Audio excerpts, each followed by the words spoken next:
Hey guys, welcome to the Friday night live stream, much awaited despite some technical difficulties. Those of you who are still with me, thank you. Those of you who are rejoining me for yet another opportunity to discuss questions and comments and just the general process of digital storytelling. Thank you for being here every week on Fridays at 11 p.m. or as close to it as I can get Eastern Time. I bring a topic to discuss, to share with you something that is relatively current, and then hopefully members of this community, of the Living Vertical audience, which hopefully is you or will be you, ask questions and we discuss various things relating to cameras, adventure, storytelling in a variety of different formats and ways. And the whole focus of this channel is to empower you guys and to really encourage each other mutually in the process of getting out and really owning our story by creating something out of it with a camera. And this is a fairly big thing for me because I have never done a live unboxing before. In fact, I don't really do unboxings, but here I have the Panasonic GH5, and in just a moment I am going to take this really inadequate paring knife and I'm going to open up the GH5. We're going to take a look at it, talk about it a little bit, get some initial reactions and impressions. And to give you guys a little bit of background, I have been shooting, as many of you may know if you watch this channel, I've been shooting predominantly with the Fuji X-T2, and I love the X-T2 for stills, but there have been some clunkiness and some issues with the X-T2 in terms of video. It's not really optimized for video, although I just took a look at the new firmware update. I installed it for the X-T2 today, and I have to say I was really impressed with it. I think it's going to improve things, but just from a physical standpoint, the X-T2 doesn't have a lot of the things that the GH5 has, like namely the in-body image stabilization and fully articulating touchscreen, which definitely is an advantage, and that's one of the reasons why I was interested in seeing if the Panasonic GH5 would be a suitable option as a hybrid camera, a true hybrid camera, something that would really be able to handle both stills and video with a reasonable margin of safety. That's kind of what I'm looking to do here, trying to establish. And so I pre-ordered my version of the GH5 as soon as they were as they became available, and I got mine here. And just the other day I've been waiting to get it, and I kind of almost had given up because I'm going to be going out of town. And I thought, you know, there's probably not too great a likelihood that I'm going to wind up having the GH5 anytime soon. And just the other day, got an email. They said it's coming at you. It's going to be there like tomorrow. So I was really excited, and I decided to put it off one extra day, the opening of this package, so that I could share it on this live stream, because I know that there's a lot of you guys that are excited about the GH5 and that are interested in it, and you know, I'm really curious and excited too, because the ability to not necessarily have one camera that does everything, because in truth there are certain things that a full frame camera is always going to be able to do better in terms of like portrait work and, you know, having maximum bokeh and light gathering. There are some things where a smaller sensor is never going to be able to compete.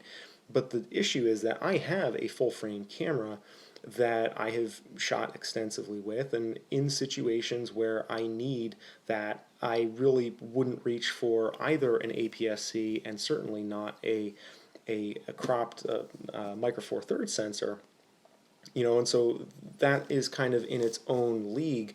But the question that I'm hoping to be able to get a better answer to at this point is, in terms of the crop sensor cameras, do I need to have two different ones, and is it possible to just get one crop sensor camera that does the 90% of the things that, you know, where it overlaps with a full frame camera? That is really the question that I am seeking to answer, because I don't think that the GH5 is going to replace my Nikon D600.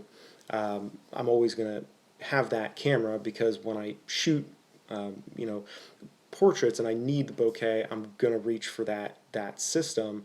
But 90% of the time, I'm not doing that kind of work where I need to have, like, you know, studio quality portraits and headshots where, you know, the aesthetic is one that requires that much bokeh or bokeh, however you want to say it.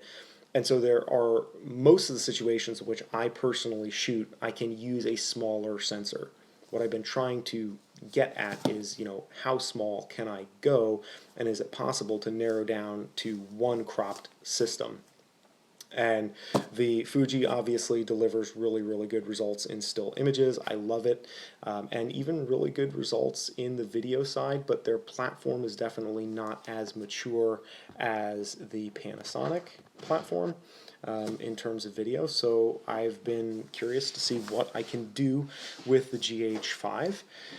And to see if it's possible, again, not to have one camera that does everything, but to have one camera that fulfills all of the purposes that can be fulfilled by a crop sensor camera, both in video and stills, and kind of consolidate that. So that is really my purpose in, you know, acquiring this camera.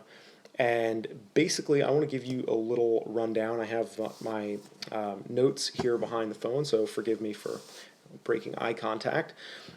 Basically, how I plan to test this camera and what I want and aim to do with it. I want to test it first on its own. I'm not going to compare it against any other cameras directly to start with. What I want to do is test it for photos, because I feel like the still photography capabilities of the GH5 have really not been explored in great depth, at least some of the things that I have seen. And granted, a lot of the real exciting, excuse me, should have brought some water.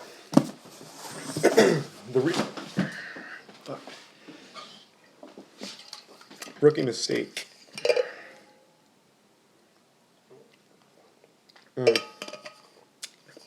Rookie mistake right there. Yeah, some of the real exciting stuff, and I can't edit that out since this is a live stream too. I mean, I could if I were not doing this on my phone. Some of the most exciting technology that is in the GH5 is on the video side, so I understand why that gets a lot more play. And also the GH4 has been kind of an industry standard for a certain group of filmmakers, and so the GH5 naturally is going to be, you know, assumed to fill that role and fulfill that position. But for me, I'm really curious to see if it can, you know, kind of do double duty and cover the ground that the APS-C size sensors are doing in terms of the still images, which I don't expect it to get 100% of the way there, even in my wildest dreams, but if it can get pretty close, that would be awesome. Hey, Jeff Hale Bop, yes, you are very welcome. I appreciate you suffering through my coughing and technical difficulties and spasms and all these other things that I am experiencing as part of this. One of the things I want to say is that I know that, you know, there are obvious limitations due to the laws of physics with, you know, with smaller sensors, and so I don't expect it to be all the way there. I don't expect the GH5 to be exactly as good as the X-T2. But what I will say is that when I look at the 1-inch sensor on the Sony camera, specifically the RX100 Mark IV, it's a small sensor, smaller than Micro Four Thirds, but it does exceptionally well with low light. And so I believe that, and this may just be my ignorance of engineering talking, and I'm sure the angry photographer could tell me more about this and probably tell me where I'm wrong and that I'm an idiot. But I think it would be interesting to understand why the Sony sensors, even the very small ones, they punch above their weight in terms of their low light performance. And so my hope is that if similar advancements or technology are employed, and I'm speaking about this in very general terms because I am not an engineer, but if those types of advancements were employed in the Panasonic GH5, that Micro Four Thirds sensor could punch above its weight into a APS-C type of division, and we kind of would be able to get the best of both worlds, having the versatility, the IBIS, and all those other things that happen more easily with a smaller sensor that are much harder to implement with an APS-C sensor, but we would still get the low light performance, and we would kind of have our cake and eat it too. I know that's a tall order. That's what I'm hoping for, is to get, you know, well, let me go through this list. I'm going to tell you how I plan to test it. I want to test it on its own for photo and video, and I want to start by just using it in isolation, not comparing it against anything else, because I think that it's important when you're reviewing something that is highly anticipated that you don't get ahead of yourself. And there's a big difference between the way people review things as owners versus as just reviewers, where they just want to kind of go through the specs. And I really want to take the time to just use it and make some videos for you guys. Next week I'm going to be heading down to Virginia, and I'm going to be doing logging with my brother. And so tree climbing and sawdust flying everywhere, and kind of some adventurous work, which will allow me to continue my efforts to becoming a professional creative by doing logging to pay those bills in the meantime. You know, that'll give me a great opportunity to test out this camera, make videos, make photos with it, and kind of really just use it and enjoy it before I really start running down all the things I like and don't like and getting too analytical about the features and the specs. I want to do that first. The next order of business after that, I really want to do a direct comparison with the X-T2, because in my mind, it's very possible that this camera could replace the Fuji X-T2. I know some of you are probably not happy to hear that, but at the end of the day, I'm looking for the best tool for the job that I have, and carrying less stuff is always going to be better as far as, you know, the type of shooting that I do. So I would certainly be willing, if this bests the X-T2, then hey, I got to go with what makes most sense for me financially, and consolidating everything would certainly save me a lot of money and would help.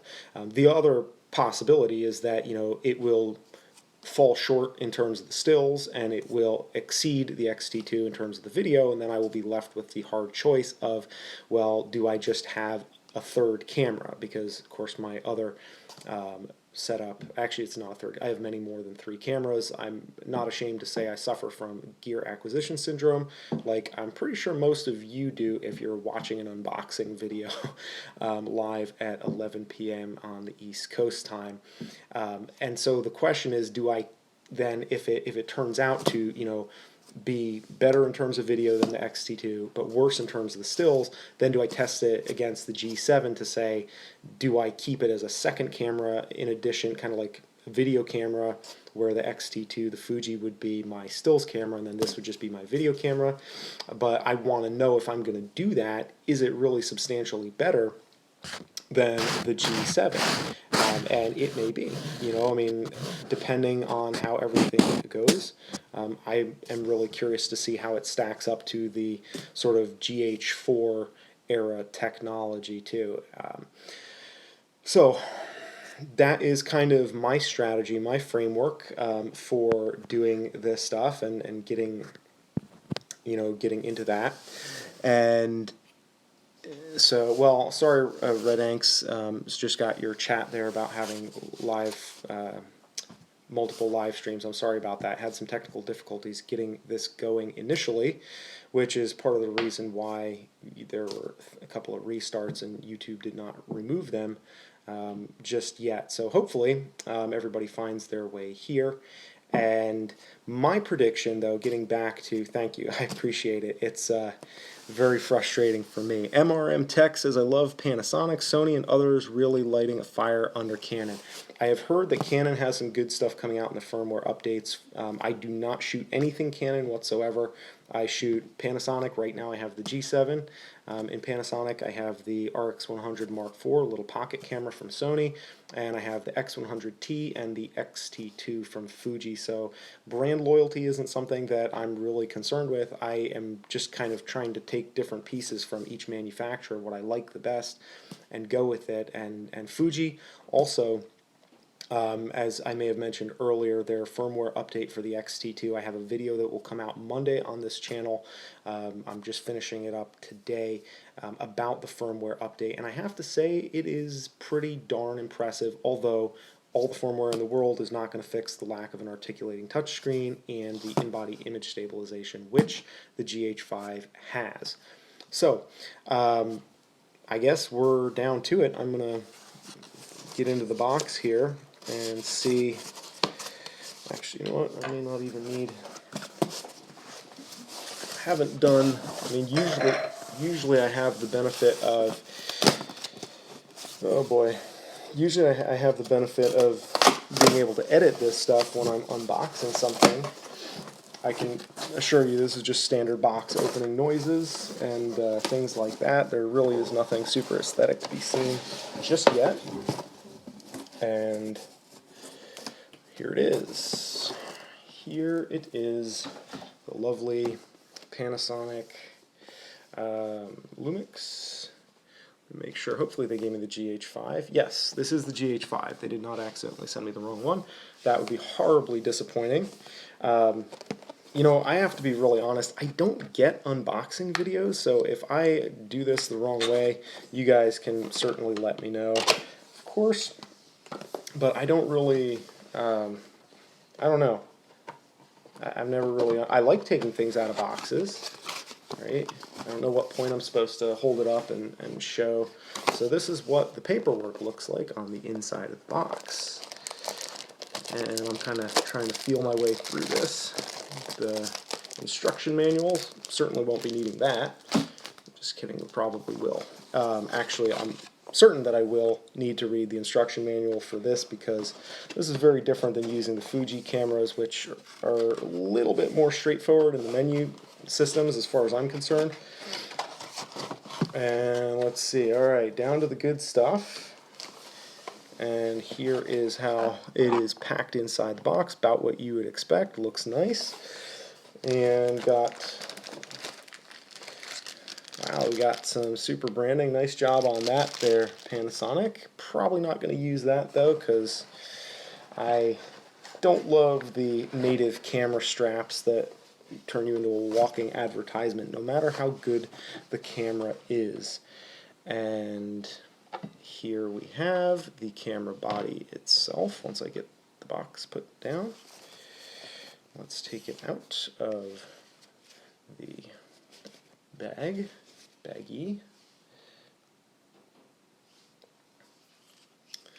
Alright, and this, here it is.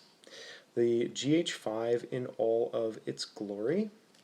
And you know, it feels a little bit heavier than the G7, but it's not like, you know, out of this world ridiculously heavy or cumbersome. I feel like the grip is pretty beefy, pretty solid. And I'm going to dig the battery out here in just a second, power it on. Screen, you know, it's one of the things that I like about the Panasonic cameras. It's all sort of rinse and repeat. You know what you're going to get from them. And there's, you know, it's fairly consistent with the other Panasonic cameras that I have used. And let's dig in here. We have a power cable of sorts, which I suspect is going to be for the battery charger.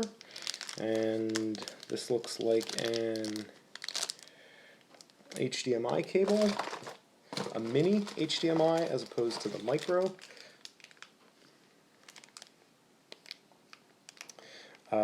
Gotta say, I really don't know exactly what these are for. You guys might know. This doesn't look familiar, doesn't ring any bells to me.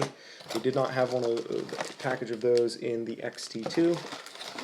And then, of course, we have the battery here, which this is a different battery than the G7. So if I do, you know, if this camera does pass the muster, I will wind up having to get a bunch of new batteries, although from what I've heard, the batteries on this, which are the same as the batteries on the GH4, the batteries are supposed to be head and shoulders above most of the other camera manufacturers, and these batteries really do go the distance they're supposed to. Again, from what I've heard, can't speak from personal experience, but these batteries are meant to last a very long time, and I'm not sure if they come charged or not, but we're about to find out. And let's see. Hey, there we go. Okay. So there is almost no battery in here. I have enough to set the language to English. I can set the clock to, and I can't see what time. What time is it here on the East Coast? Anybody want to holler at me, give me the time, because my phone is taped to my computer and it is blocking the time readout. So if anybody knows what time it is on the East Coast, I'm going to guess it's around 11:40. Yes, 11:42. Sweet. Okay, thank you. 11:42, and I'm not gonna try to do too much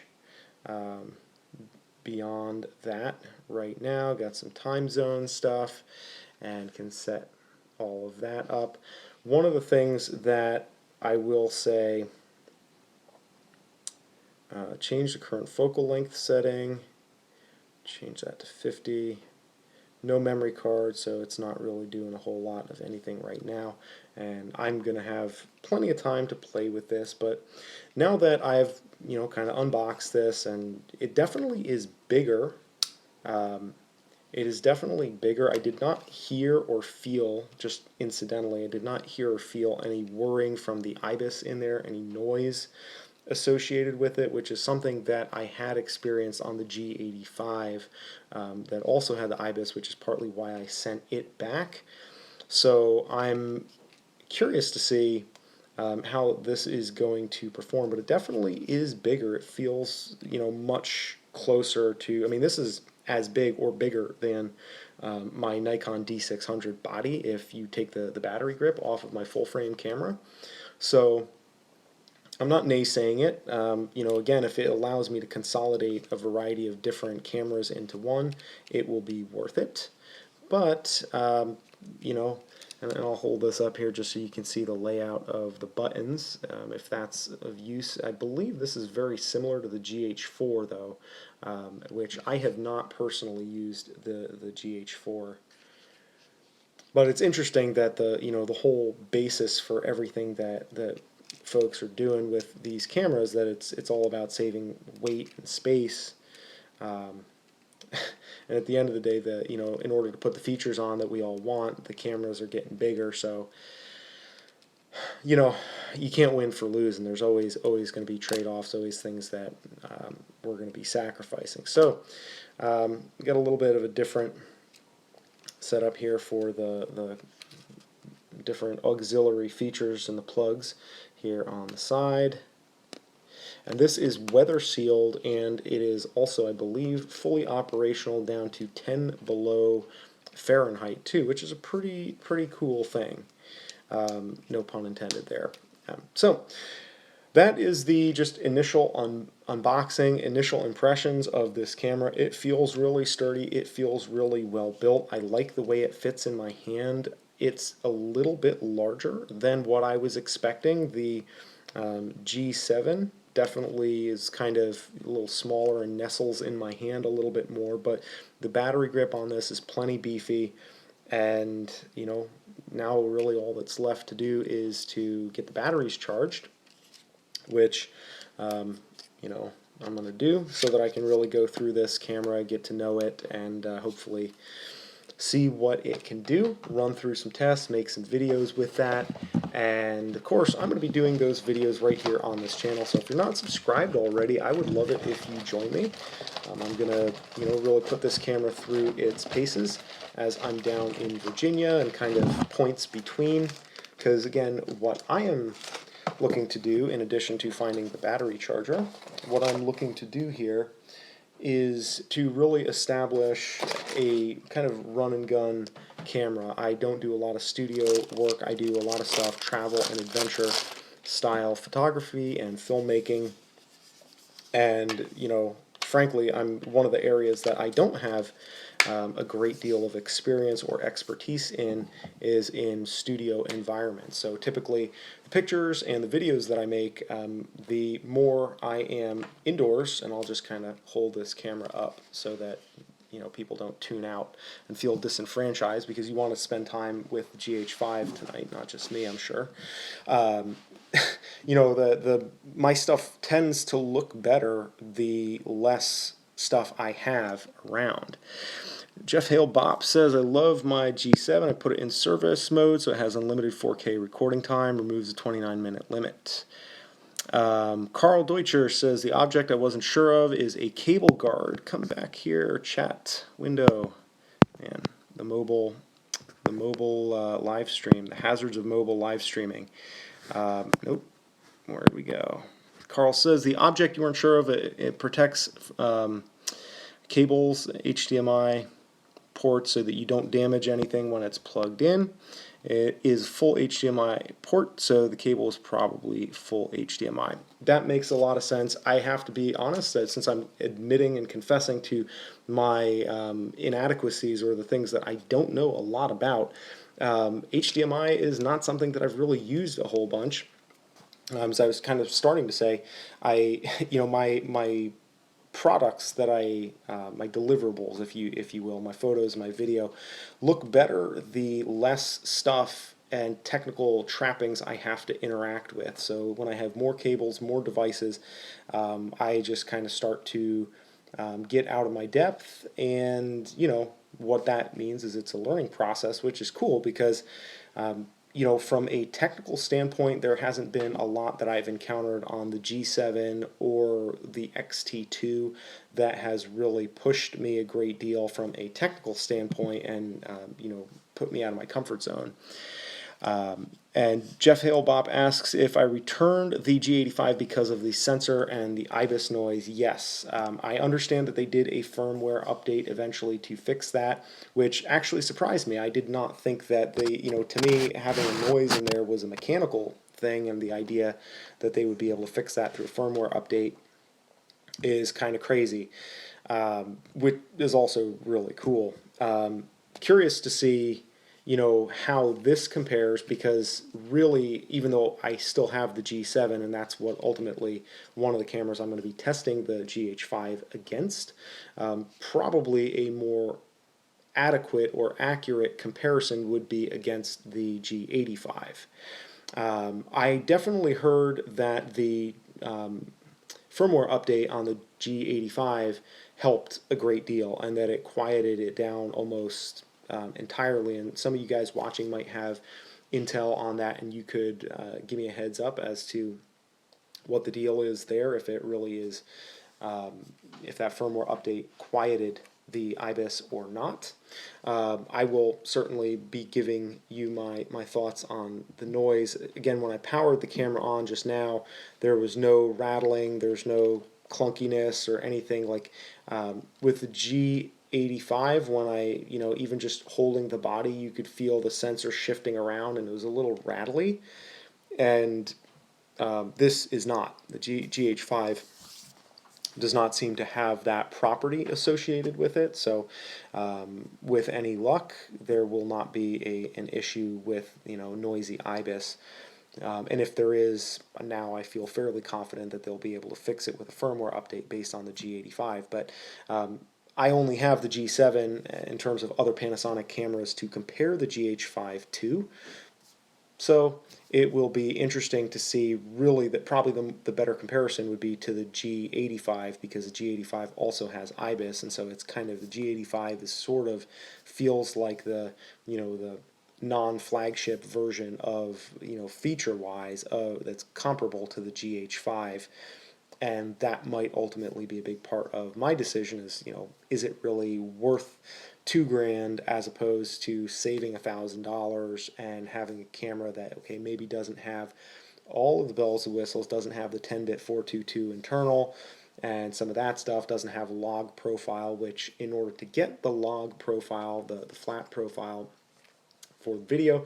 You have to, I believe it's about $100 to download that and put it in the camera. And some people, don't like that fact because they feel like it should come with the camera, but honestly, I can understand why, why Panasonic wouldn't put that in their camera from the get-go, because people are going to get that, try to shoot in the professional profile thinking it's going to look better, and then it is flat and ugly, and then it's like, oh, my camera sucks, this camera is terrible, and they wind up getting bad marketing out of it instead of just leaving it out. And if you're doing professional work, or you are invested fully enough to the point where you're okay with buying a camera that costs $2,000, and you have that specific intent and purpose in mind, an extra $100 to get that profile, to get the log profile for professional or more in-depth video work, hey, it's not a huge deal in terms of what I've been willing to put up with, from camera companies. I think that, given the amount of value that they put into their cameras, and this goes for Fuji too, with doing a great job with firmware updates and really, really maintaining and maturing each platform that they have, I'm willing to throw them an extra $100 just to get that profile in the camera. So I'm curious to know what you guys think, what you want to know about the camera. I mean, I'm certainly happy to answer as much as I can in terms with a fraction of a bar of battery left on the camera. Since this was a actual unboxing, I did not have time, of course, to charge up the batteries. I only have the one that came with this camera, but I'd love to know what your questions are. If you have any that I can answer right now, I'll be happy to do that. And also just things that you'd like to know or are curious about in terms of the testing that I do moving forward. Because I know one of the things that I've been dying to get more info about is how the stills on this camera compare, especially in terms of low light, noise handling.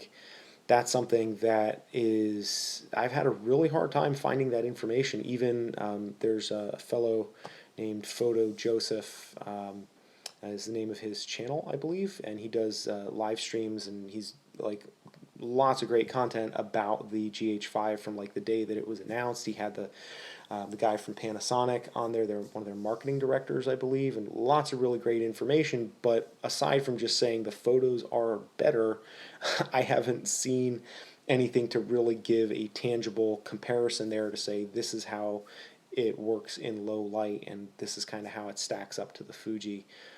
Because to me, that's, in terms of small sensors, that are not anything that's not a full frame, in terms of image quality and noise handling and performance in suboptimal lighting, the X-T2 is really, really hard to beat.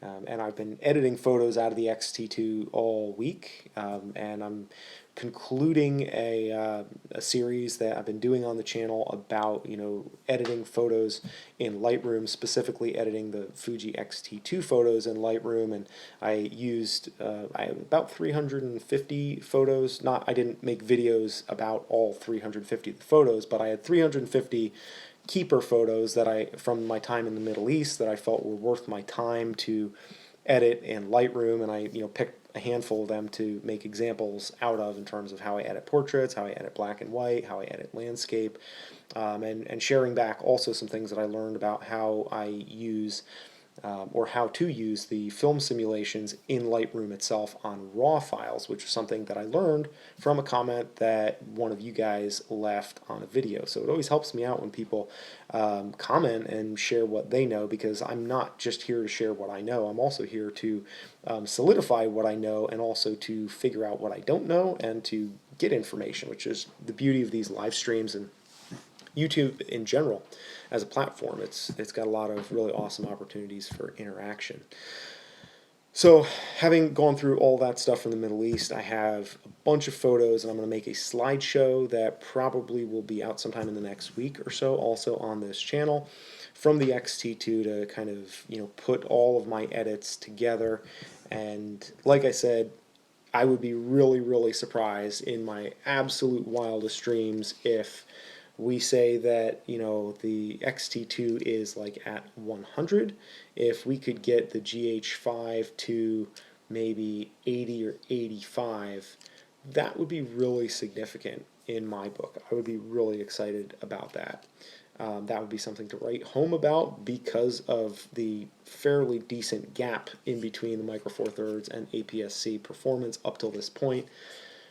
But as much as Sony has not been part of this conversation tonight, their small sensor on the RX100 Mark IV gives me a lot of hope because, frankly, that tiny little sensor is pretty close to a Micro Four Thirds sensor in terms of the way it handles low light and noise. So, there has to be some sort of wizardry that can be enacted. That's a technical engineering term. Some wizardry that can be enacted on this sensor, the Micro Four Thirds, to be able to make it, compete a little bit more closely with the APS-C and the Fuji stuff. That's really what I would love to see. And the thing that I'm most concerned about, and frankly my prediction, is that the GH5 will smoke the X-T2 in terms of handling and a lot of the video features, except probably the low light, because the APS-C has the bigger sensor. Although, again, I'm hoping that I'm wrong about this. And it will be, decidedly... yes, Jeff, I'm talking about the backside illuminated sensors. Yes, if that is a technology that can get implemented into the Panasonic and the Micro Four Thirds line, then it could really mean some trouble for Fuji in terms of, and actually, no, that's not necessarily true. I mean, I would love to see that the backside illuminated sensors on the Micro Four Thirds, but I don't think that would unseat Fuji in terms of a lot of photographers. Stills photographers, I think, are still always, and the part of me when I'm just going out to shoot stills, I always prefer the Fuji over the Panasonic, because one of the things that drives me, especially when you get used to it with the Fujis, being able to change the aperture, just clicking the ring and knobs and buttons, it's like the exposure triangle is all right on the outside of the camera. I don't have to push buttons. I don't have to go into menus. I don't have to program anything. I don't have to look anything up. I just go click, click, click, click, boom, done. I got the entirety of the exposure triangle at my fingertips, and that is so, so nice. And yes, it also has drawbacks, as I've ranted about in my Fuji X-T2 reviews. So, I don't know that having a better performing low light Micro Four Thirds sensor would unseat Fuji from what it is renowned to do really well with the X series cameras, but I do think that it from a hybrid standpoint, I think there are enough people, potentially myself included, that would be willing to give up the things we love about the Fuji for the economy, both economy in size and carrying extra stuff, and the economy of dollars that go along with being able to downsize two systems into one system that will do everything the way that you want it. My biggest concern is that the GH5 will not be a slam dunk, in a clear enough slam dunk to be able to say, I can get rid of the X-T2 now because the GH5 is so awesome. I expect it to be better in video. I expect it to be worse with photos, relatively speaking. Like, in lower light circumstances, I expect it to be noticeably far behind the X-T2. And, a big upset, a big slam dunk, I guess we're in March Madness, right? That terminology should apply here. It would be a huge slam dunk if this camera can make me say goodbye X-T2. I'm gonna consolidate and laugh all the way to the bank, sell the X system, because I love the Fuji cameras for stills. Like I said, being able to control everything on the outside. That's something that Fuji really, really got right in their design of their bodies, and I would argue that they got wrong not having the articulating, fully articulating touchscreen. I think is something that they did not get right. And I know there are some people who would argue that point to the fullest, but there are a number of photographers still stills photographers primarily who also appreciate the ability to have that articulating touchscreen to be able to, you know, move the camera around. And that's really what it comes down to, is when you can move and articulate the screen, you're able to change the ways that you shoot a lot more easily, and you stop thinking about the camera from this perspective, and you can put the camera more readily in a lot of different angles, positions, and change up your composition with greater ease. It's not that you can't do it without that, but the touchscreen is something, and the flip screen is something that they nailed it, and they've been nailing it with all the Panasonic cameras for a long ways back. And I think conversely, Fuji, you know, really nailed it with the analog feeling controls on the outside of the camera, because there's something really, really spectacular about being able to have that much control with that much simplicity,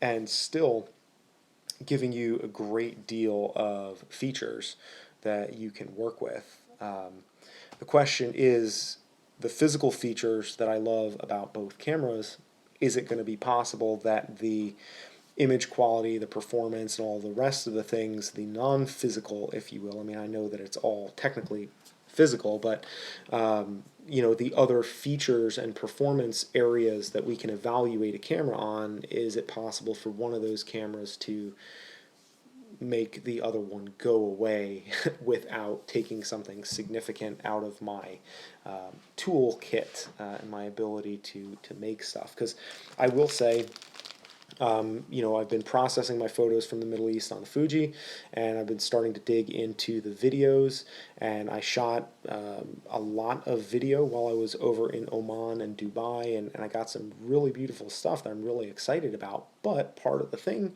when you're over in a country like that, especially in rural Oman, and, you know, the Gulf states, even though they're not the most conservative and the most hardline, you know, culture from a religious standpoint, there is definitely a certain element of, you know, where they're not excited about seeing some, you know, foreign American guy coming in with a camera and like you know, waving it all over the place and shooting stuff. Like, street photography is not a thing as such in that part of the world, especially for, I mean, tourists obviously do it, but they get dirty looks and it's frowned upon. And I don't want to, you know, I'm not, my goal is to come and be low key inconspicuous, not to go in there and, like, you know, give Americans a bad name or be rude to people. You know, I want to be conscientious when I'm a guest in someone else's country. And for that reason, shooting video that was, you know, really nice, stable, crisp, clean shots was really hard with the X-T2. Really, really hard to get those shots the way that I wanted them. And there's a lot of really beautiful shots that I'm watching, and I'm just like, damn it, the camera, just stop shaking, hold still, just stop. And of course, you know, I remember, like, when I'm watching these shots, I'm like, yep, when I was shooting that, there was a guy across the street or a guy who was walking through the scene who was like, stopped and looked at me. There's a little bit of, you know, hesitation there. And so all that to say that, you know, as beautiful image quality as I love the Fuji for, there's a certain element to which not having the in-body image stabilization is going to cost me. Definitely, it's going to cost me time and peace of mind in the editing process. I'm going to have to do a lot more work on that footage to stabilize and cut around stuff. And there are going to be some clips that are really beautiful that I thought were integral to the video that I wanted to make that I'm not going to be able to use because they, you know, are not stabilized. And so that is, you know, when you talk about real world stuff, like, yes, I can hold the GH5 in the air. Is there a particular part that you wanted to see? This is what we're looking at here, just GH5.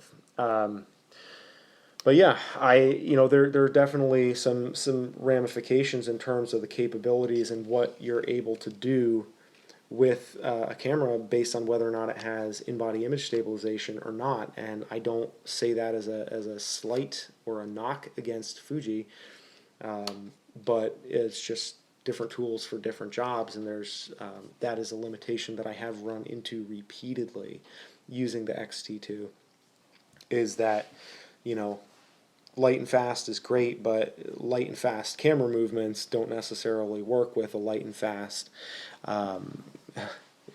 light and fast camera that doesn't have IBIS.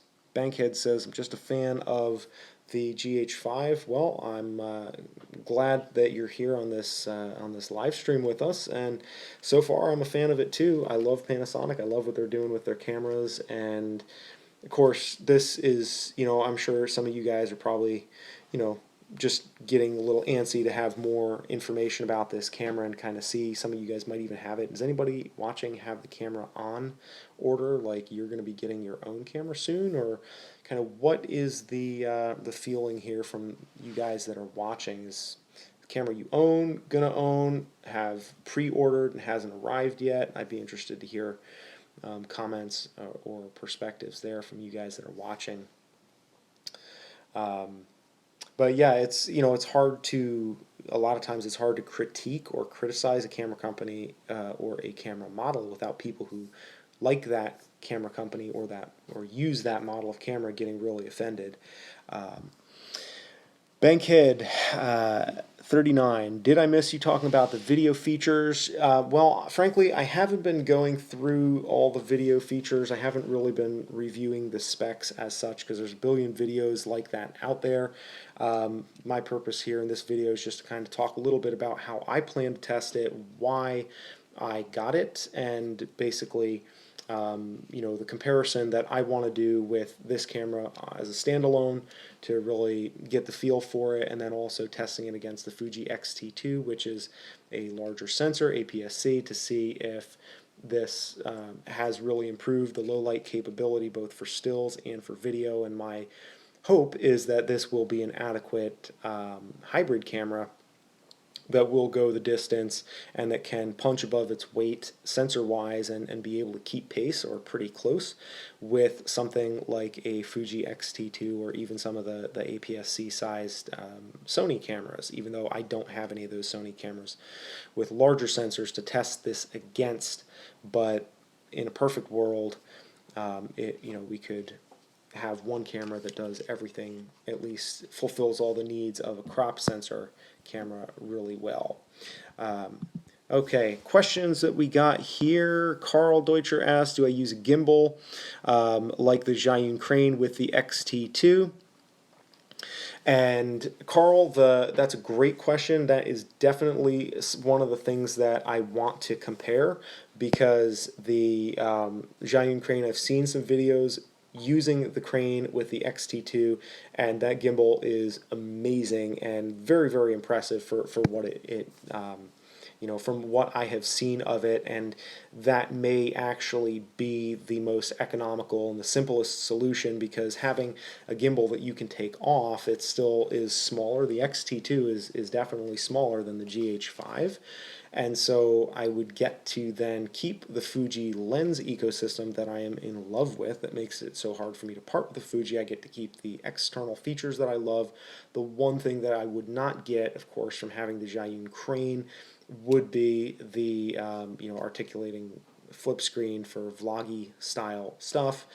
However, the new firmware update for the X-T2, I will give you a little spoiler alert, really has improved the autofocus pretty dramatically, to the point where I would almost feel comfortable doing a vlog style, talk to the camera video, and trust the continuous autofocus on it. So the gimbal could be a really, really good option, and ultimately, the GH5 is going to have to really, knock my socks off if I'm going to keep this and get rid of the X-T2 in favor of it.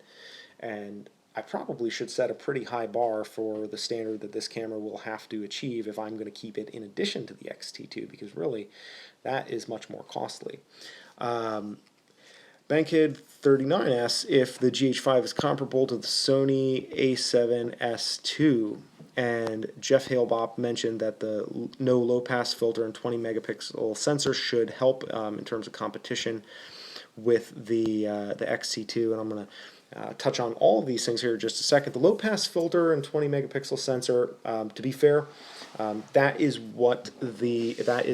at least the specifications that the G85 had, and the G85 was good, but it was good, not great, in terms of the photos. And granted, I'm being snobby and ridiculous when I say that. I can judge myself for that right here in the moment. Self-editorialization, because granted, what the G85 was doing today, because we're so spoiled, because everything has improved and increased, exponentially in terms of technology.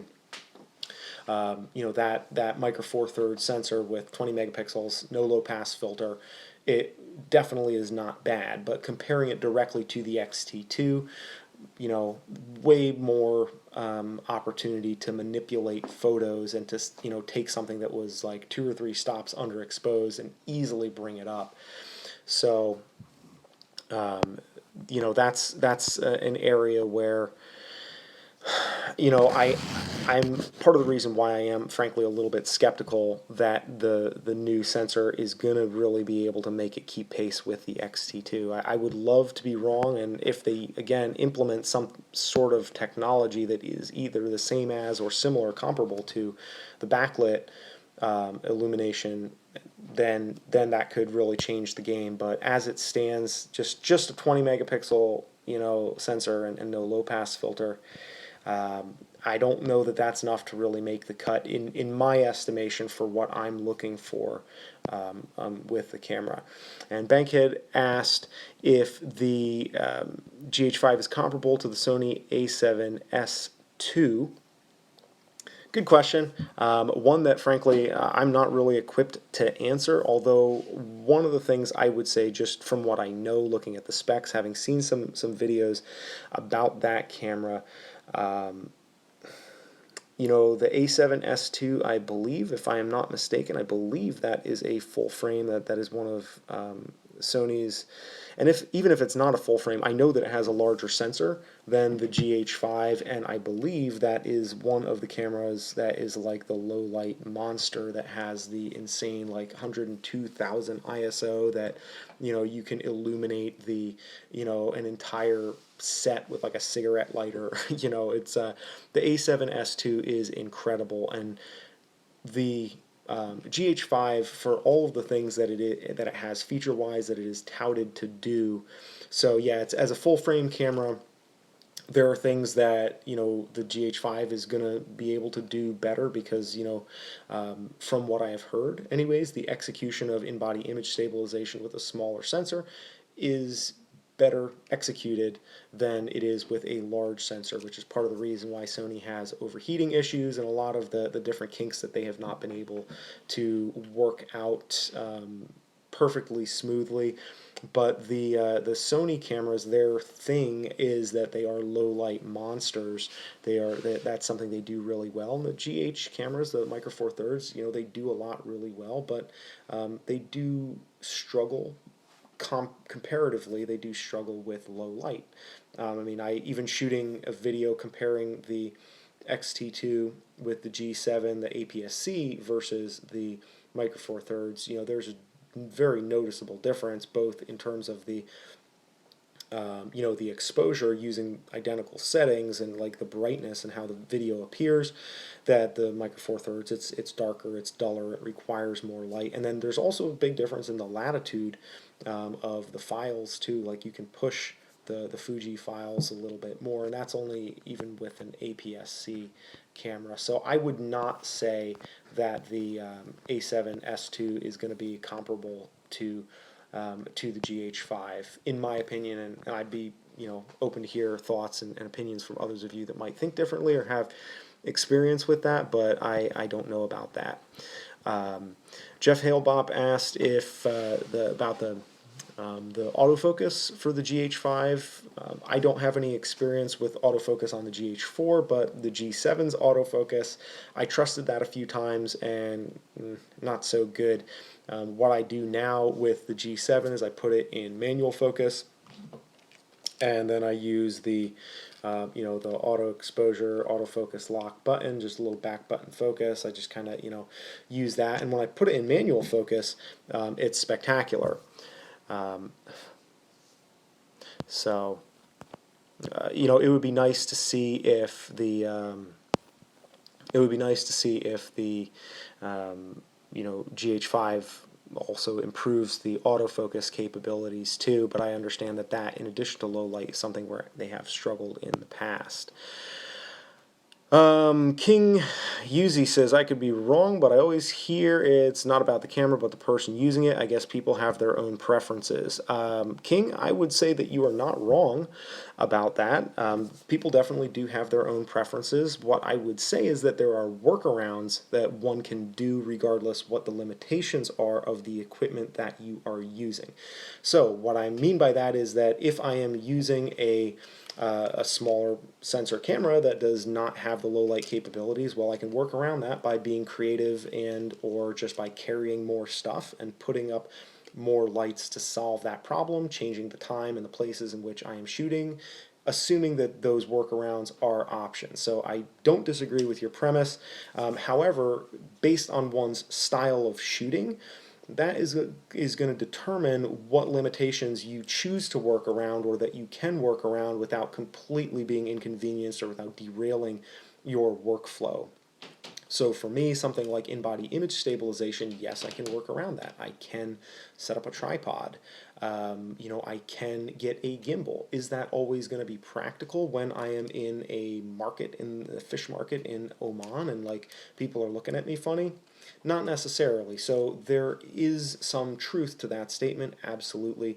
But that does not negate the value of different systems for different individuals based on the style in which they want to shoot, what their goals are, and what they want to accomplish. So I'm assuming that you meant that comment sincerely and we're not trying to poke sticks by saying it, because it's hard to tell on the chat, but I think it's an interesting point to discuss. And yes, people absolutely do have their own preferences, which is the reason why people go to war if you criticize a camera that they happen to like. And I love all my cameras, but I don't have one brand or one camera that I feel like is above criticism. And part of what I'm trying to do on these live streams and in my videos is to give balanced information. And we all know the good stuff that every camera does.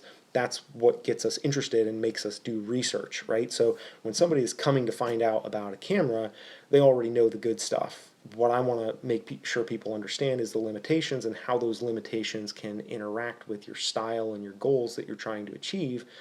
Because frankly, a lot of people, when they're reviewing cameras, they want people to buy from their affiliate links, or they just, want to be positive and want people to be happy. Also, it's not just, greed. I don't think it's even an intentional thing, but we tend to, as reviewers, skew on the side of positivity instead of saying, hey, this isn't about me as much as it is about saying, hey, I have the opportunity to provide information to other people, and I want to make sure that other people who are thinking about buying a camera are getting a fair picture and know what this camera cannot do well or where it struggles, because that might impact the way that they want to spend their money and certainly their time. And, cameras aren't cheap.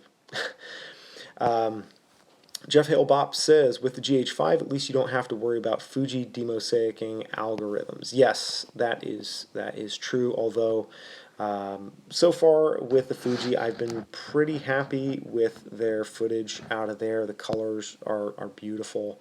I love that, although the Fuji video is a little bit contrasty, so I always have to wind up fixing that. And I had a weird thing happen today while I was shooting the X-T2, just testing out the firmware updates for it.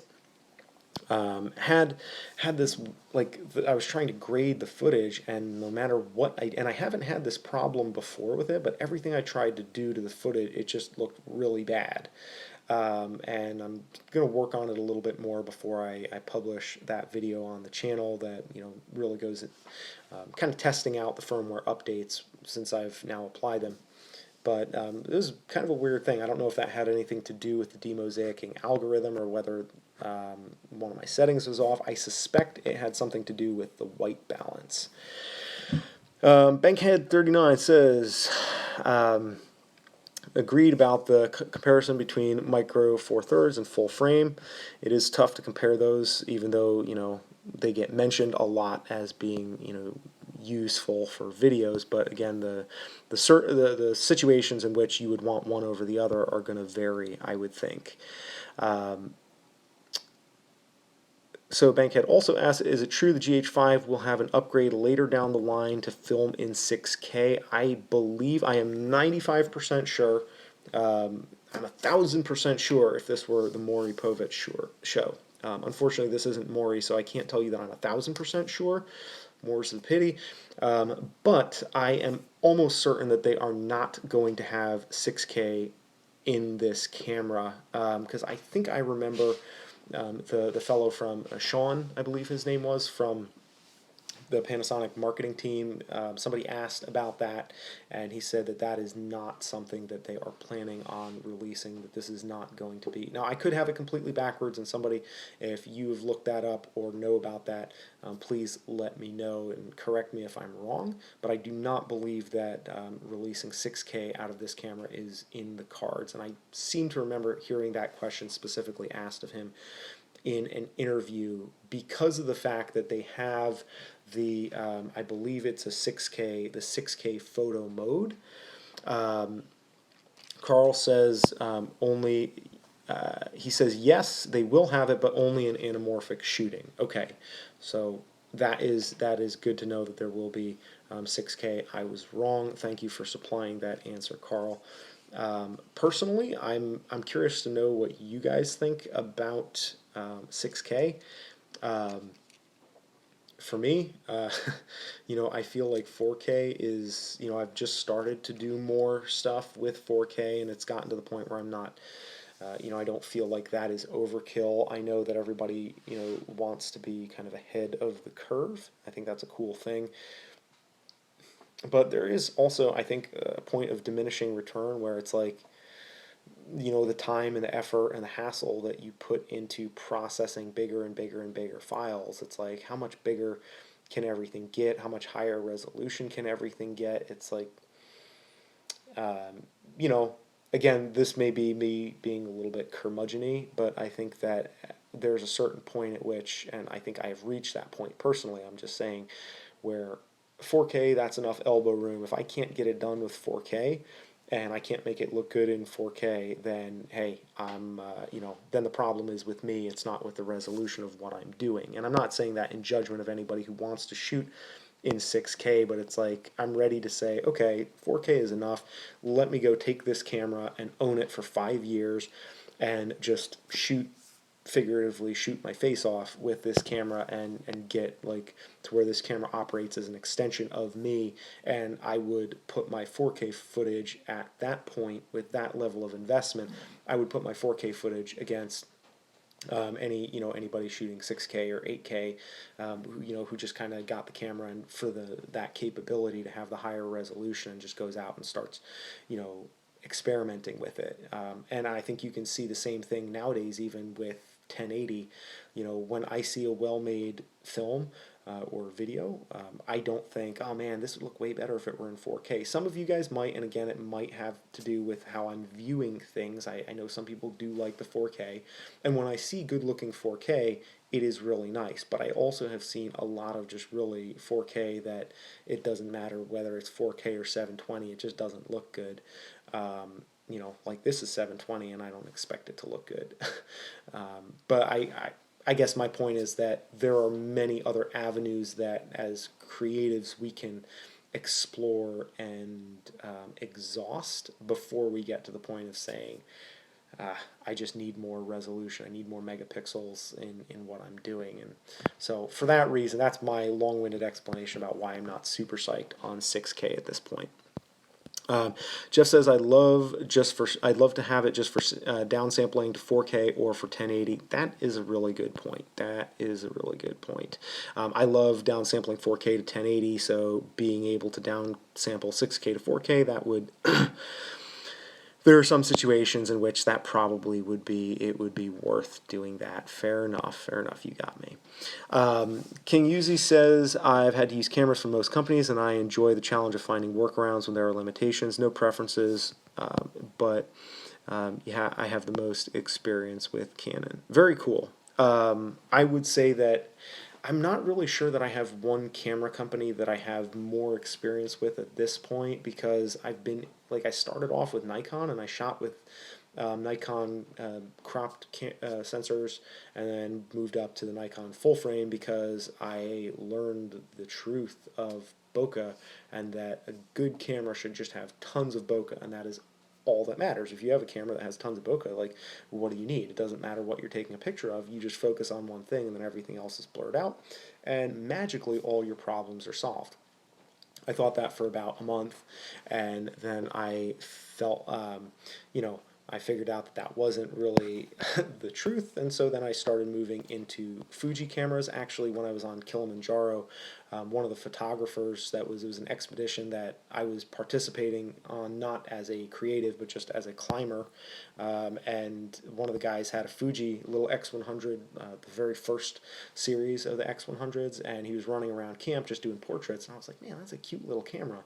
And meanwhile, I was lugging a D600 full frame with like big lens and all this stuff, and he's just like, oh yeah, got me interested. Got me interested in the smaller cameras. Then I moved into Fuji, and then when I started doing more with video, I moved into Panasonic, and then also Sony with the little cameras. And so yeah, I think like you say, King, definitely the challenge of finding workarounds is really cool. But yes, I totally do understand what you're saying there. You work with what you have available, and I think that ultimately that creativity is super important, because it will always serve you well to be able to have too much creativity and be able to say, oh, we can just fudge it and do it in the camera, but know that you could have gotten it done just by kind of rigging stuff up, out of your own ingenuity. That's a great thing to have, and that's one of the things that I've cultivated, hopefully, that I'm trying to cultivate from the way that I shoot kind of on the fly. Bankhead39 asks how I feel about upscaling footage. It's not something that I really do. I suppose it could be done. Frankly, I don't know a huge amount about it. I've downscaled or downsampled footage from 4K to 1080, but I've not tried to put 1080 into 4K, which I think is what you're referring to. If that's what you're referring to, that's something that I haven't done, because I don't think it is going to look as good, and I try to avoid it unless it's like putting a 1080 60p clip into a 4K timeline where I need to get the slow-mo for a quick thing. I might be able to get away with that, but that's that's about it. Otherwise, I try not to upscale my footage. Carl Deutscher asks, will I be playing around with the slow-mo video features in the GH5, like the 4K 60 FPS and 1080 at 100 frames per second? Carl, my good man, I absolutely will. I promise you, I will be I will be digging into that. I'm so excited because my testing ground for this camera is going to be a trip down to Virginia. I'm going to be doing logging with my brother, and so one of the things I love about shooting my brother with a camera, of course, not a homicidal maniac, I really enjoy the flying sawdust and trees falling, and it's really interesting stuff to shoot. It's visually compelling. I just love it. So I was hoping against hope that I would have the GH5 arrive in time to be able to bring it down to Virginia, to use that as just an opportunity to take photos, take video, really dig into the camera just for my initial part of the test without trying to compare it against something else or juggling a whole bunch of different things, but just say, let's pretend that this is the only camera I have. It's the only camera I'm going to take down there. And I'm just going to say, let's pretend that this was a paid gig for Stihl chainsaws, right? They said, hey, we want you to shoot us a promo video, blah, blah, blah. So I'm going to go down there. This is the only camera that I have. What does my work look like after I do that? Is it, is it something where I had to work around a bunch of stuff, but I still got all the shots? Is it something where I couldn't get shots? Is it, that's the kind of thing I'm looking to determine with this, and kind of sort of a real life test run, but with minimalized consequences because I'm not getting paid. Well, I will be getting paid to do logging when I'm not shooting, but the creative stuff that I'm doing, the non chainsaw related creative stuff is just for my benefit and for your benefit as well. So yes, I am really, that's a long, hard way of saying I'm very excited about having 60p. Oh, and my camera is sliding a little bit there. I'm very excited about having 60p and 4K. That is going to be amazing. Because one of the things I ran into when I was shooting in the Middle East was that not having IBIS in the X-T2 meant that I would try to slow some shots down when I had had the chance, but because I could only slow it down in 1080, I was always reticent about doing that, and so there was a lot of shots that just kind of didn't come out great, because I had to, and ultimately what I wound up doing about halfway through, I decided, I said, you know what, screw trying to shoot everything in 4K. This is on the X-T2. Forget about trying to shoot everything in 4K. I'm going to shoot in, I'm going to shoot a lot more stuff in 1080 60p and just downsample the 4K to 1080 so that way I can really slow down and get the best quality of the footage, even if it's not the highest resolution. So that was a compromise that I came to, and I'm still working on that video, so hopefully in the next couple of weeks. That's another thing. I'm kind of, when it rains it pours, like I'm behind a handful of projects that I'm finishing up here, but I'm excited to have all that stuff, and then hopefully I will get all of that stuff put out by the time in May. I'm going to Yosemite to climb El Capitan, and that is like the grand finale, where whatever the camera that wins the battle of the hybrid cameras, and I'm going to bring one camera with me. Might be this camera, it might be the Fuji X-T2. We'll have to see. I don't know which one is going to make the cut, but I'll bring one camera out there, and then I'll be climbing the nose of El Capitan. That's about 3,000 or so vertical feet, probably 4 or 5 days on the wall. So will be an interesting environment in which to test, technical climbing, where space will really count for a lot. It'll be an interesting environment to test these cameras out and see, who does what better, and do some time lapses too. And I might try to do some, especially the night time lapses in Yosemite are really beautiful. I'd like to, try that out here with the GH5 to see what we can create there. That'd be really exciting. But I will definitely make a note of that, Carl, specifically to look at the higher frame rate capture features, since you asked about that. Alrighty. Well, it has been 71 minutes and change. I want to do last call for questions. If anybody has questions about the GH5, about the X-T2, about climbing, I mean, you name it. Does anybody want to ask how we poop on the side of the cliff? Because I can tell you that quickly. You get a large piece of PVC pipe, you put lime or kitty litter in it, and you get the threaded ends that you put on there, and then you keep that separate from everything else, and additionally you poop really carefully. That's how you poop when you're climbing and you're on the side of a cliff.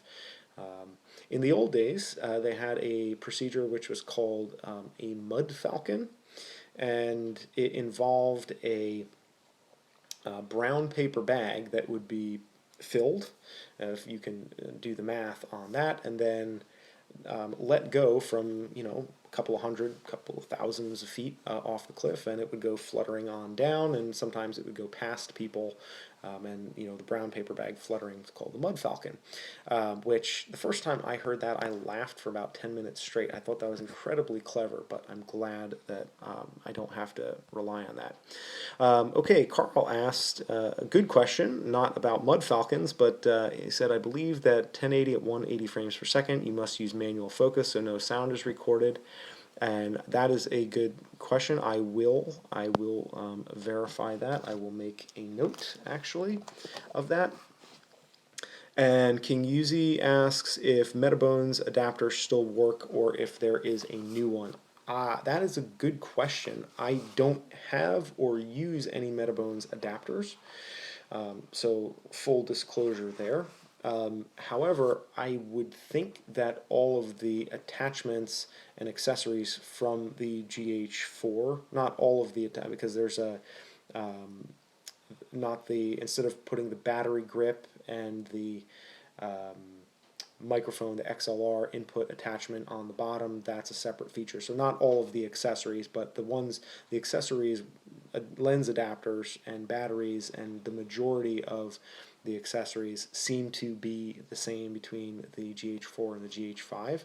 So my educated guess would be that yes, the Metabones adapter should work, because I don't believe they're changing anything, in the lens mount system. That is not something that I have heard about, although some of you other aficionados might have information that I don't. I'm going to make a note about high frame rate recording,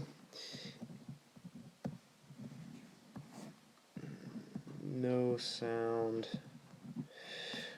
and manual focus only. So this way I remember that question when I'm doing my testing for the GH5. Because that is one of the few specific questions that I've gotten from anyone else. I have a lot of specific questions personally, and my specific questions are mostly related to, well, I guess I could share those.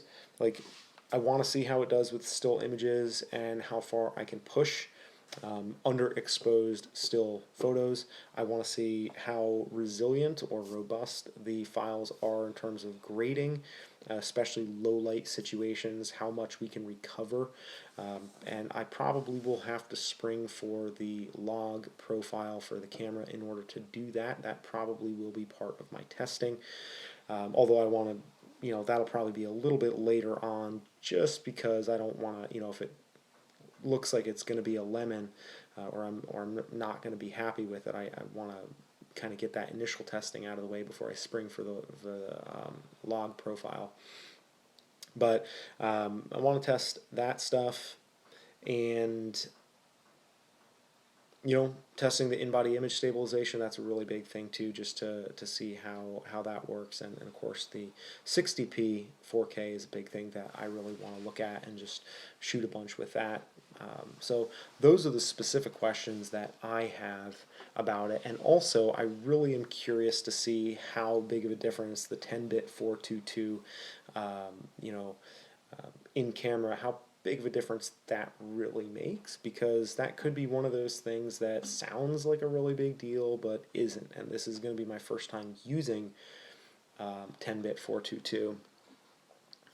So King Uzi, well, you found my channel by searching live on YouTube and you subbed. Thank you so much for doing that. I really appreciate that, and I'm happy that you're joining the community here. We have this is only my third live stream that I have done, and of course we have our share of technical difficulties on the front end.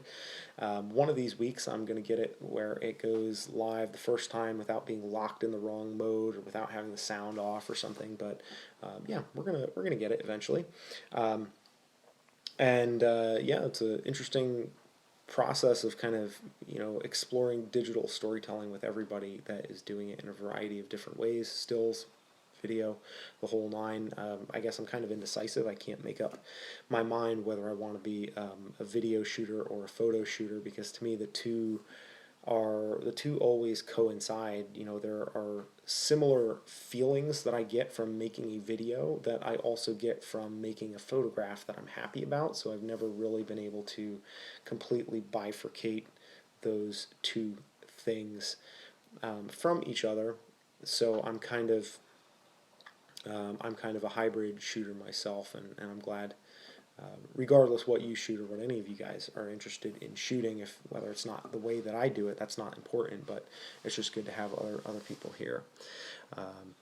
All experience is good experience, that's right, especially when you learn something new. And I have to tell you that there have been a lot of times where because I started off shooting stills and then kind of moved into video, which I think is typical for a lot of people. Or I should say, I actually started shooting both around the same time.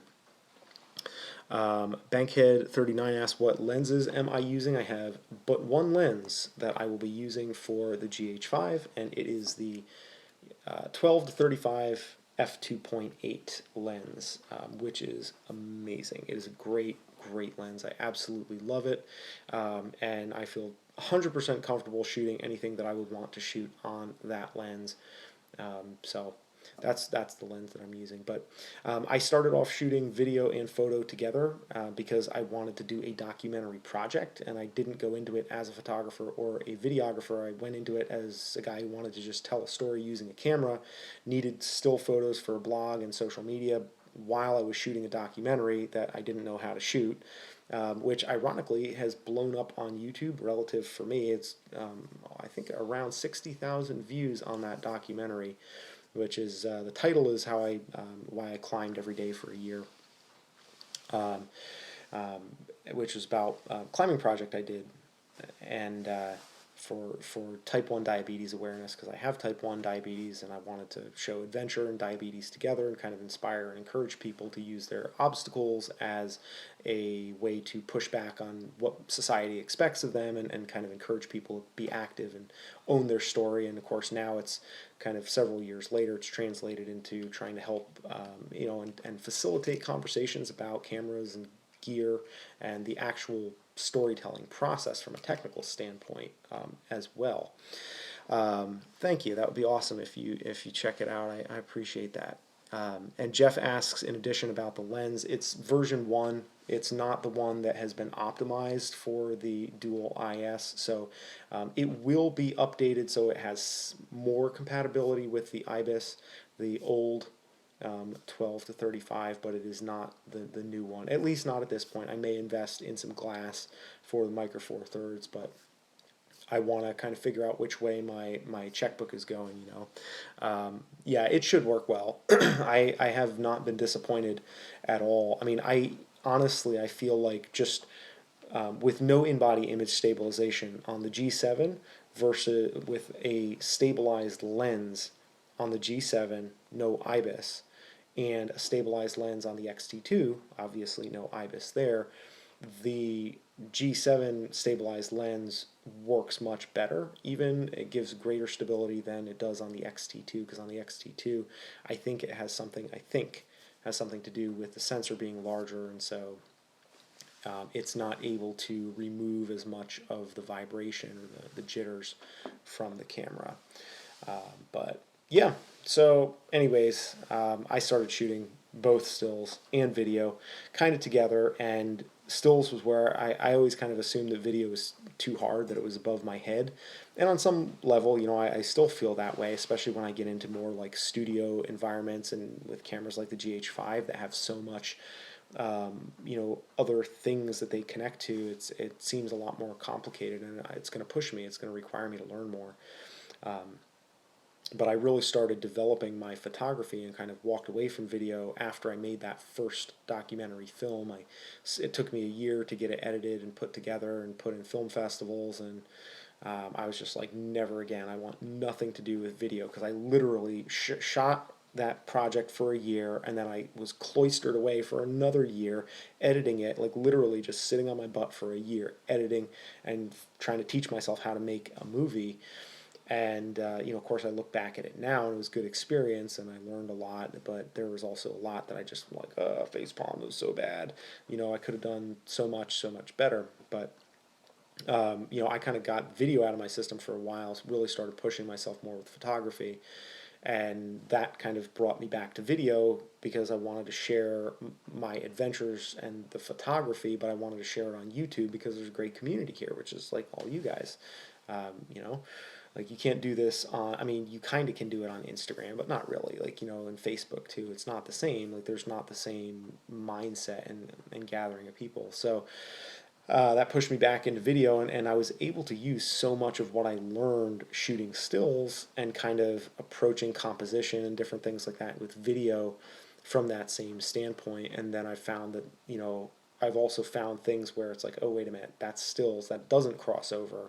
And that's forced me to learn things about video that has then brought me back to stills when I'm shooting stills. And I'm like, oh, there's that, when you're looking at taking photographs, still photographs that convey motion, and when you're trying to also you know, just a lot of it I think really boils down to learning about composition. That has been a big help for me. So, alrighty, I feel like I'm getting towards south end of the levee here, starting to ramble a bit. That's how I can tell when I'm kind of winding down towards the end of the live stream.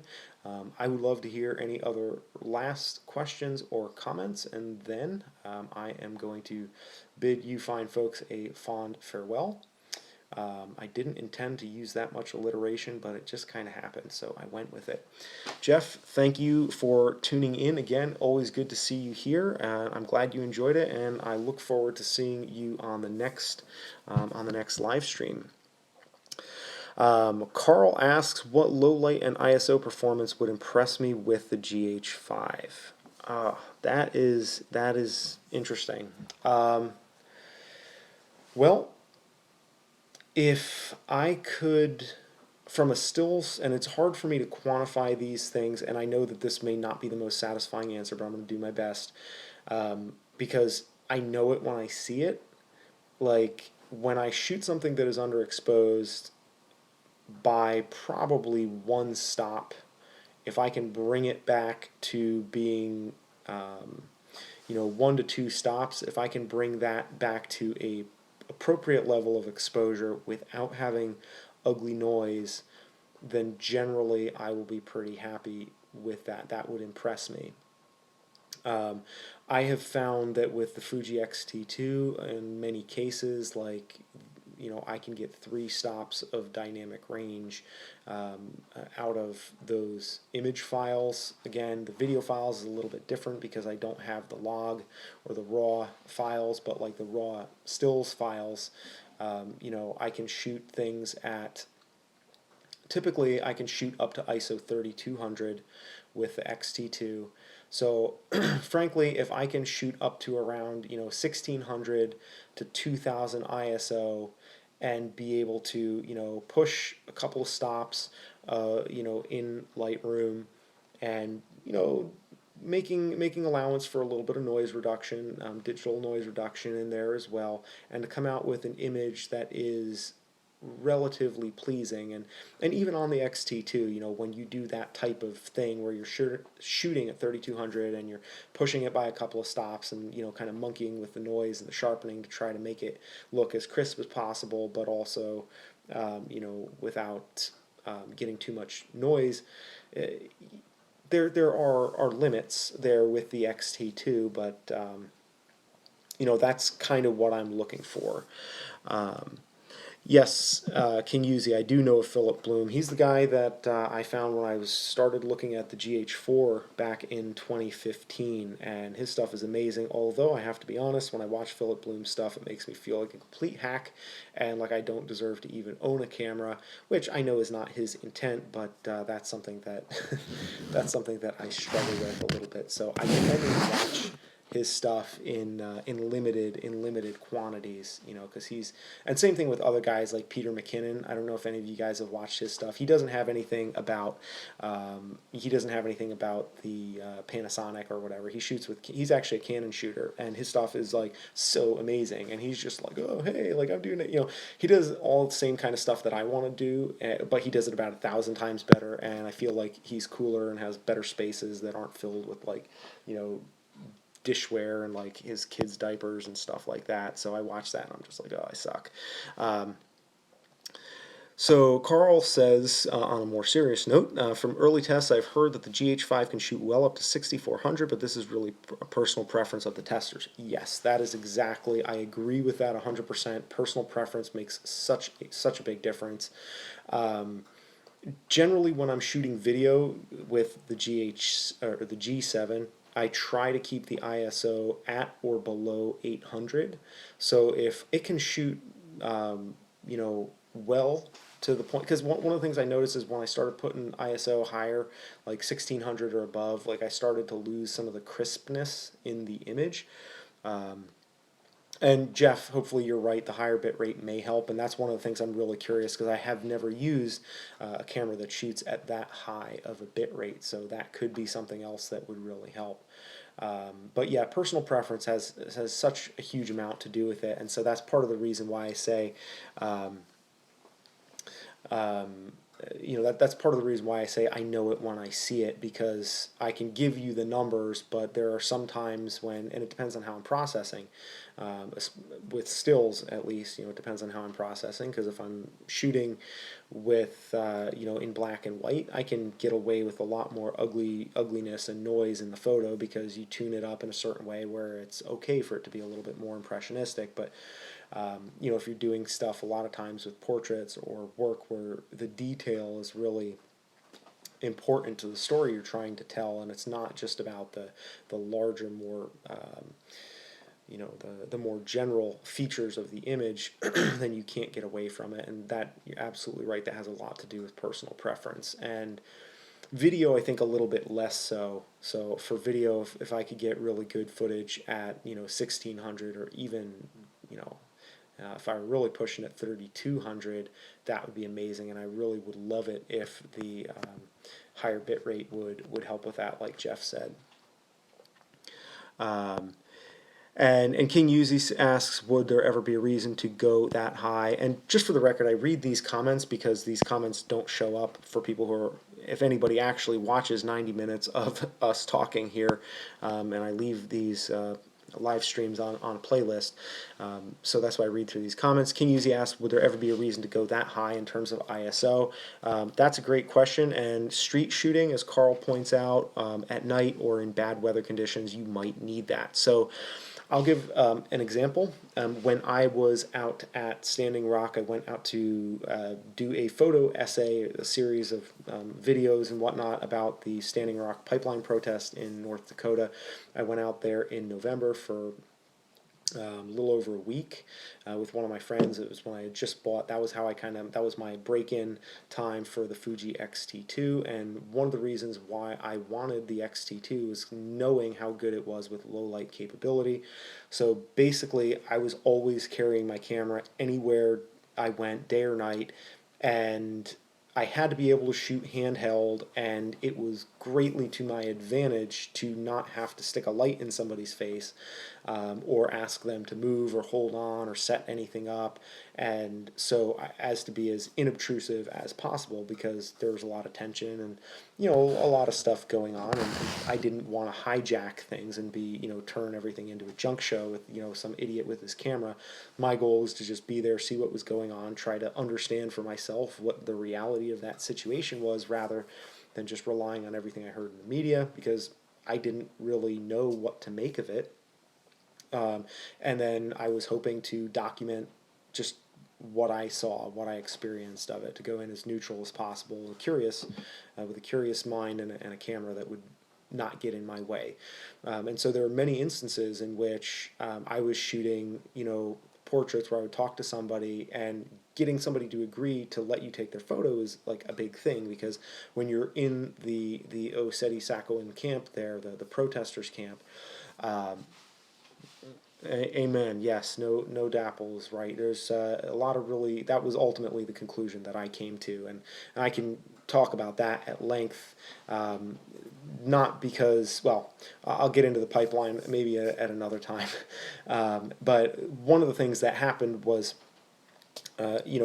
with people, they're very concerned about their privacy, especially in a community of people that have been marginalized.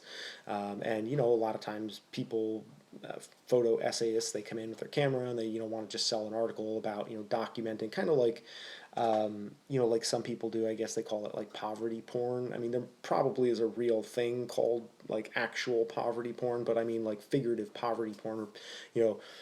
Tourists from first world countries go over to third world countries, and they spend a lot of time in the ghettos and the slums, and they take pictures of people living in squalor, and then they're like, thank you for your photo, I'm going to go off and like publish it in a book and sell it to people, and promote myself. There's a certain element to which I was very conscious of that being the case, and I wanted to be respectful. And as disconnected as I was, I still wanted to find out what was going on and share it with other people, because everything that was happening there with the pipeline protests, it was, you were hearing one thing in the news media, if anything, and then you were seeing very different things on the live stream and Twitter. And a lot of people that I knew were like, "Oh, there's just a bunch of dirty hippies protesting, and it's just a bunch of Occupy Wall Street." And I said, "Well, at the same time, looking at some of the stuff, the militarized response of the police and everything, that seems a little bit much, unless these people are really bad people, are really asking for it." And long story short, or long story excruciating, I went out there and found that the vast majority of the people, I believe some of them were a little bit, I don't agree with all of their views about oil and all of that. And personally, the issue of the pipeline itself was not what I really responded to as much, because I don't want to live in a teepee. I want to live in a world where I have, technology like this, where I can say, "Hey, we got a new camera. Guess what? A lot of this stuff we wouldn't have it if it wasn't for the fossil fuel industry."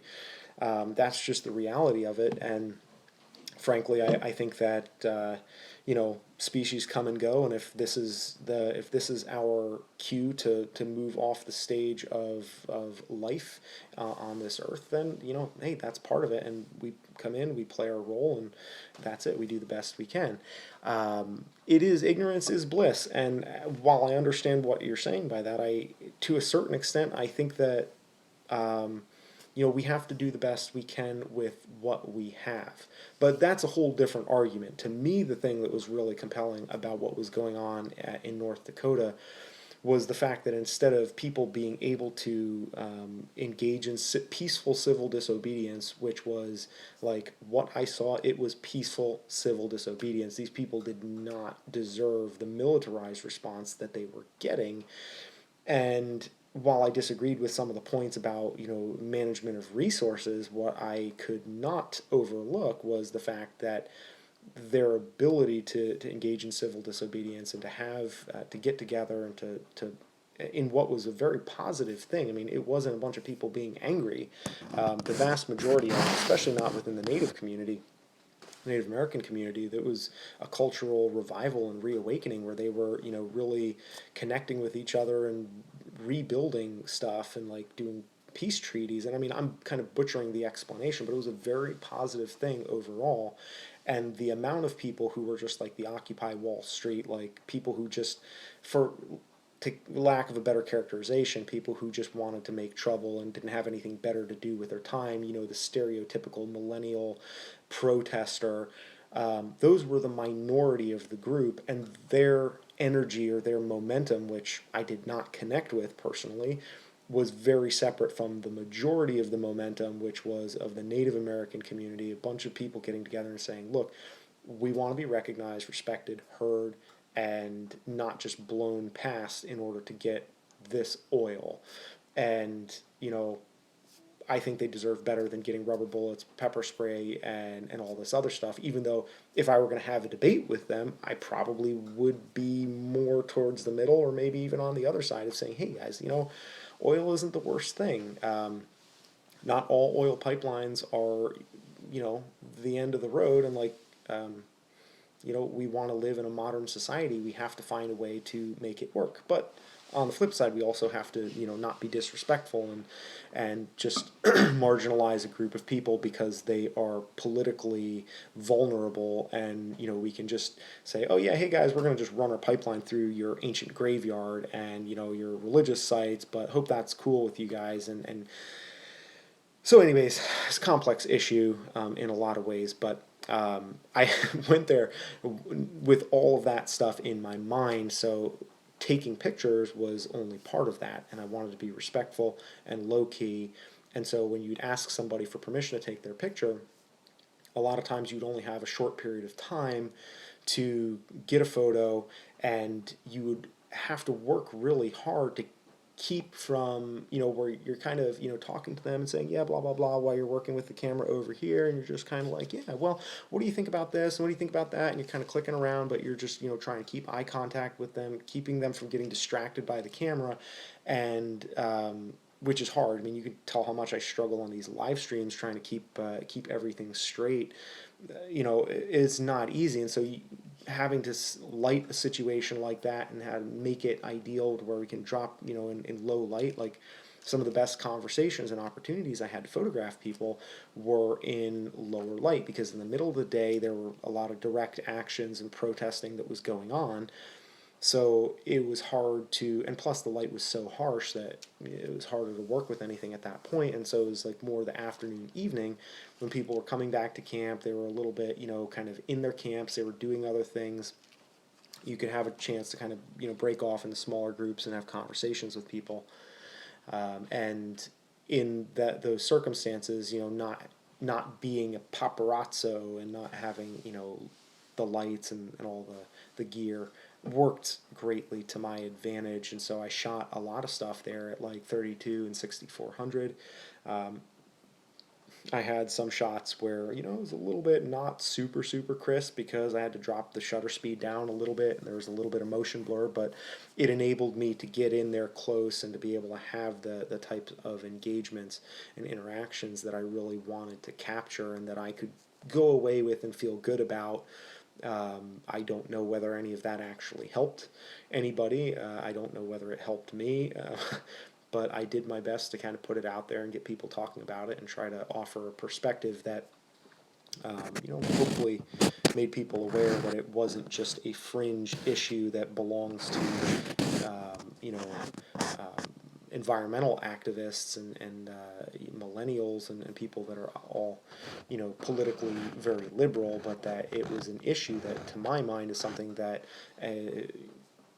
deserves to be scrutinized by people who are of a much more libertarian and conservative political persuasion as well. And I'm kind of in the middle. Like, I argue with everybody, and everybody disagrees with me, and I'm okay with that. But it was represented by the media as being a very left issue, a very left situation, left politically. And what I found is that no, it was, there were definitely components of the left and the right and the center and like the far left and the far right. I mean, there were, and it was kind of crazy to me how like a couple weeks before that, the guys in Oregon, which was generally supported by the right, it was seen as being a right-leaning issue, in a very similar circumstance. Everybody was on their side, and then, the media kind of was like, oh no, you don't want to be on their side. The protesters at the Dakota Access Pipeline, they're all a bunch of lefties, so you want to kind of go away from them. And so people on the right were like, never mind, so thanks, Carl. Yeah, thank you for the good questions, and I look forward to seeing you again on another live stream. Thank you very much for checking this out. So yeah, I've kind of gone on a little bit, I guess, about the some of the places where I've been shooting with these cameras. But to be fair, that is a situation in which I would definitely want to have a camera that is capable of pushing reasonably usable photos out of 6400, 3200 ISO.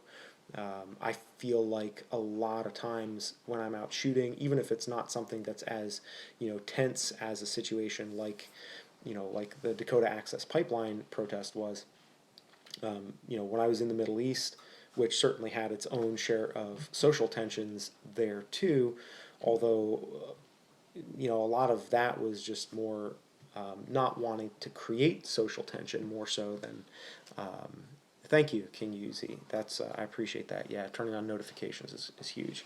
Super, super helpful. Thank you very much.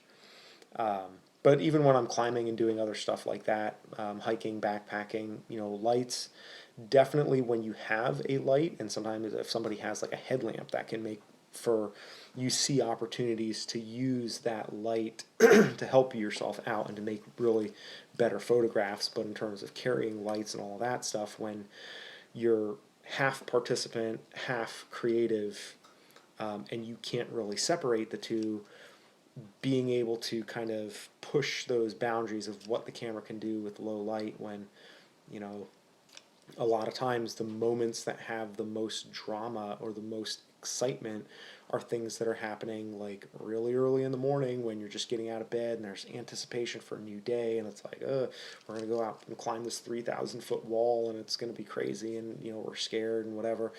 That's a time when you can't set everything up and say, oh, hang on a second.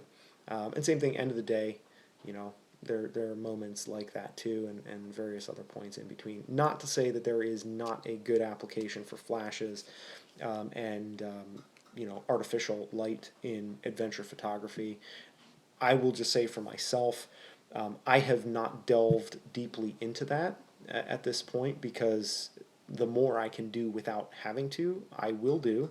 And at some point, I'm going to reach a limitation and kind of say, oh, you know, I would like to be able to do this differently, and then I'm going to elevate my technique and take that next step forward, because right now I am not particularly skillful with using artificial light, and that is something that needs to happen at some point, because I know that there are small enough setups that I could throw in a pack and work with. You know, guys like Corey Rich and Jimmy Chin, they do work with artificial light in various occasions, depending on what the project is, and ultimately that's what it comes down to. You know, it's the right tool for the job. So, but speaking as a proud lazy American, I enjoy, and that wasn't a knock at Americans. That was like, you know, a photographer American. As a photographer American, I like to have, as a lazy photographer American, I like to have a camera that does more work for me. You know, the less that I have to do, gimbals, lights. If I can do without those by having IBIS and better low noise, better low light performance, sign me up. So that's what I'm looking forward to. Hopefully, I will not be disappointed. It is the future. Well, from your lips to God's ears, King Yuzi. I hope that's where we go. I would love for that pipe dream to become a reality.